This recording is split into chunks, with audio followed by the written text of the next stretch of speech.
Assalamualaikum. Hari ini saya nak kongsi tentang kebimbangan, okey, ataupun selalu kita sebut juga dengan nama anxiety. Anxiety.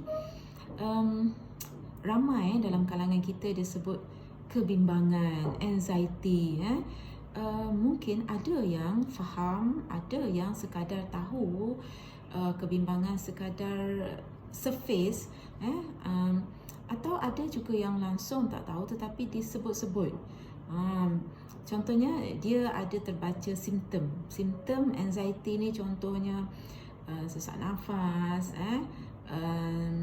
kebas-kebas badan contoh kan. Jadi dia pun mula terfikir, saya ni ada anxiety lah, risaunya saya ada anxiety, nampak tak situ? Bimbanglah saya ada anxiety, nampak tak situ? Dia bimbang kepada kebimbangan tu sendiri. Maksudnya dia tak faham kan? Okey, baik. Kebimbangan tu ada continuum dia, ada peringkat-peringkat dia. Peringkat mild, peringkat moderate dan peringkat yang severe. Okey, peringkat mild ialah peringkat yang ringan ni, kebimbangan yang biasa. Semua orang ada kebimbangan, okey? Semua kita ni ada kebimbangan. Contoh sekarang ni dengan pandemik, kita bimbang dengan virus COVID. Tapi dalam masa yang sama kita bimbang, kita patuh SOP, kan? Kita pakai mask, kita basuh tangan kerap, kan? Kita nak keluar rumah, balik rumah tu kita terus mandi, kita terus basuh pakaian yang kita pakai. Maksudnya kita patuh SOP, kita jaga diri kita dalam masa yang sama. Itu kebimbangan yang biasa. Kita bimbang tapi kita bertindak untuk kawal dengan cara yang positif. Okey, ada juga orang bimbang tentang ekonomi dia, pendapatan dia, contoh berniaga kan. Bila di zaman pandemik ni perniagaan tidak sangat mengujakan, tidak sangat memberi keuntungan yang banyak. Jadi dia bimbang kan, sebab banyak perbelanjaan perlu digunakan, banyak duit perlu digunakan untuk perbelanjaan. Dalam masa yang sama tu dia bimbang, dia cuba ikhtiar, dia tambahkan lagi jenis produk perniagaan dia, dia tingkatkan lagi marketing dia contoh. Itu kebimbangan biasa. Lagi murid, katakan murid dia risau dengan pelajaran, dengan peperiksaan. Dia risau. Dalam masa yang dia risau, dia bimbang tu, dia takut tak lulus apa semua, dia come up dengan latih tubi yang ditingkatkan dengan ulang kaji yang lebih lagi dari berbanding sebelum ni. Contoh sebelum ni latih tubinya 30-50 soalan, tapi kali ni dia buat lagi lebih. Ulang kaji 2 jam sehari, dia tambah lagi mungkin jadi 4 jam, 5 jam. Maksudnya dia ada cara-cara yang dia lakukan supaya dia dapat atasi kebimbangan dia. Itu kebimbangan biasa. Okey.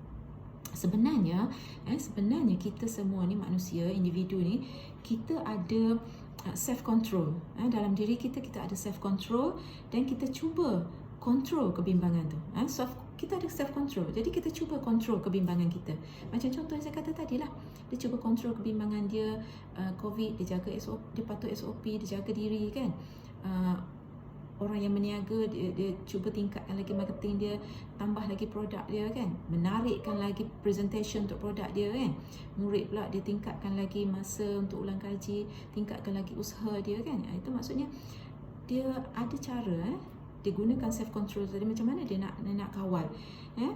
Kalau kita tak gunakan, kalau kita tak kawal kebimbangan ni, kita kalau kita tak kawal kebimbangan, dia akan masuk kepada anxiety disturbance lah, gangguan kebimbangan. Tadi kebimbangan biasa. Kalau kebimbangan biasa tu kita tak kawal, kita tak kontrol, dia akan masuk kepada disturbance anxiety, gangguan. Gangguan anxiety tu macam mana? Boleh jadi fobia, boleh jadi panik. Saya nak kongsikan dia boleh jadi obsessive compulsive, dia boleh jadi kebimbangan umum, generalized anxiety. Okey, kalau dah panik, bila dengar je ada sirens, bila dengar je ada kes di kawasan taman perumahan, dia dah panik. Dia dah mula menggelupur, dia dah mula berdekut-dekut, jantungnya kencang. Itu dah panik kan, dia mula fobia dah, dia nak pergi ke dia tahu dekat kawasan mana tu yang ada kes positif, sedangkan benda tu dah tak ada, dah sembuh, dia tetap lagi takut. Itu fobia kan, dia takut nak pergi situ. Okey, dia akan jadi gangguan lah, akan jadi gangguan umum, generalized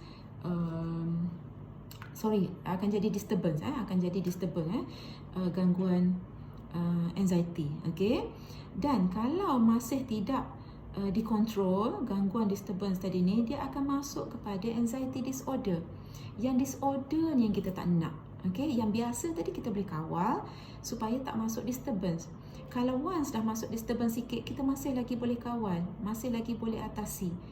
Bila dah masuk disorder, sakitnya, seksanya, okey, kita tak nak jadi disorder. Okey, kan kita ada dengar phobia disorder, panic disorder kan. Kalau yang tadi tu yang disturbance tu panic je.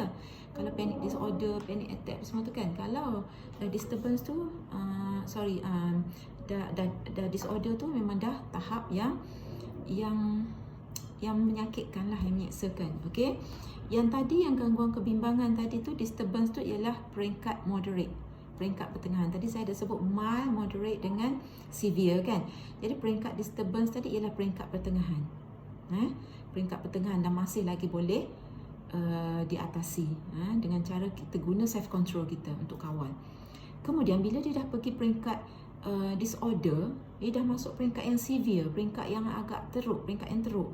Bila dah severe, bila dah peringkat disorder, berlakulah kecelaruan panik, panic disorder, berlakulah phobia disorder, berlakulah post traumatic stress disorder, iaitu PTSD, dia trauma dengan sesuatu, dia datang balik trauma dia. Compulsive, obsessive compulsive. Kalau peringkat moderate tadi obsessive compulsive, tapi kalau tidak dikawal, tidak dikontrol, dia akan jadi obsessive compulsive disorder. Apa dia obsessive compulsive tadi? Obsessive compulsive tu ialah dia terlalu was-was, terlalu berwaspada. Contoh nak keluar rumah, dia rasa macam pilih paip air dia tak tutup. Dah keluar rumah, dia masuk balik check. Okey, check sekali, dia keluar. Okey, bolehlah diterima lagi kan. Tapi kalau dia dah masuk berkali-kali check, pergi bilik lain pula check, lepas tu datang balik check lagi, ataupun dia basuh, dia kemas rumah, dia lap meja berkali-kali, dia lap. Lepas tu ada anak pergi, anak tak cuit meja pun dia lap lagi. Itu terlalu berwas-was, terlalu berwaspada. Itu dah tahap disorder, obsessive compulsive disorder. Jadi kita tak nak yang tahap disorder ni lah, terlalu berjaga-jaga, terlalu berwaspada. Atau nama lainnya kita sebut sebagai hypervigilance. Okey, dan juga dia boleh bawa kepada kecelaruan kebimbangan lah. Tadi kebimbangan yang kebimbangan umum tadi kan, kebimbangan yang tahap severe, tahap mild dengan moderate tadi, kebimbangan biasa. Bila dah disorder, dia jadi kebimbangan umum dah. Dah jadi kebimbangan umum, atau dengan nama lainnya ialah GAD, ataupun GAD, Generalized Anxiety Disorder. Dah disorder tu dah memang dah kita tak nak lah. Okey, jadi ingat dalam diri kita ada self control. Kita gunakan self control tu untuk kita kawal kebimbangan kita supaya dia tidak pergi kepada moderate, ataupun bila dah ada di moderate, jangan sampai ke pintu severe. Okey, jangan sampai masuk pintu disorder. Okey.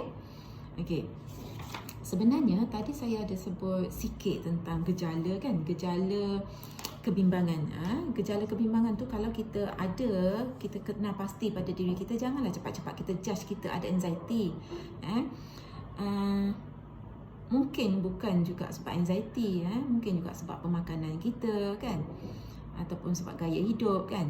Okey, tapi antara gejala-gejala anxiety-nya ialah kita dapat lihat kepada psikologi dan juga fizikal. Okey, pada psikologi kita rasa gugup, rasa gemetar, rasa gugup, rasa gemetar, skrap. Kemudian fikiran tu terlalu runsing, cepat sangat runsing, rasa resah yang tak menentu, tak tahu resah pasal apa, resah je kan. Okey, kemudian terlalu peka dengan bunyi sirens pun dia dah risau. Bunyi siren dah, itu bunyi siren ambulans, orang nak datang ambil sakit COVID, positif COVID ke, contoh kan. Terlalu peka dengan bunyi, dia rasa tak selesa, kerap sangat rasa tak selesa. Kemudian daya fokus dia terlalu lemah, daya tumpuan dia lemah. Dan dia cepat naik angin, cepat marah, hot tempered. Okey, itu gejala ataupun simptom pada psikologi. Okey, kemudian simptom pada fizikal ialah dia ada degupan jantung yang sangat kuat. Degupan jantung kita manusia ada dia punya count dia berapa, dia punya counting dia tu ada berapa kan, per detik kan. Tapi untuk orang yang ada anxiety ni per detik tu terlalu kuat. Okey, degupan jantung dia terlalu kuat, tak normal lah. Kemudian dia rasa susah nak bernafas, sesak nafas. Itu saya kata tadi, kalau sesak nafas tu janganlah cepat-cepat judge diri gitu ada anxiety. Mungkin dia sesak nafas tadi, mungkin dia terhidu asap ke kan, ataupun terhidu bahan kimia apa yang dia allergic ke, mungkin juga kan. Tapi antara sesak nafas ni merupakan antara gejala lah. Lagi dia ada rasa kebas kaki, kebas kaki, rasa tak selesa pada dada, rasa sebu-sebu dada, rasa pening loya nak muntah, gangguan usus tu mungkin cirit-birit ke ataupun sembelit ke, rasa sebu perut ke, kemudian rasa seram sejuk, rasa sejuk atau rasa panas yang secara mendadak. Duduk kawasan yang panas ni, bawah walaupun ada bumbung tapi panas, tapi dia rasa sejuk, tiba-tiba sejuk, berpeluh sejuk getah. Ataupun dia duduk dalam bilik yang beraircon, berhawa dingin, tapi dia rasa panas. Okey, itu antara gejala. Itu saya kata tadi, kalau kita ada gejala ini pada diri kita, jangan cepat-cepat pula kita kata kita ni ada anxiety. Mungkin juga antara tanda-tanda tu tadi mungkin juga disebabkan oleh keadaan persekitaran, mungkin terhidu asap ke, mungkin salah makan ke, mungkin perut kita tak boleh nak terima makanan masam tu, termakan benda yang masam, jadi sebu perut, jadi cirit-birit, ataupun 2-3 hari lepas kurang minum air kosong, tiba-tiba jadi sembelit kan. Kemungkinan itu pun ada. Jadi jangan cepat-cepat kita melatah, kita judge, kita kata ada anxiety. Okey, itu antaranya lah yang saya nak kongsikan tentang kebimbangan. Jadi kalau rasa ada kebimbangan, datang jumpa dengan kaunselor. Cuba bincang, cuba kongsikan, cuba share apa perasaan, apa yang dialami yang sebenarnya. Okey? Jadi untuk itu dulu, setakat itu dulu untuk kali ini. Nanti next session saya akan kongsikan coping skill-nya. Saya akan kongsikan bagaimana untuk kita kawal kebimbangan. Okey? Okey, sekian, terima kasih. Semoga bermanfaat.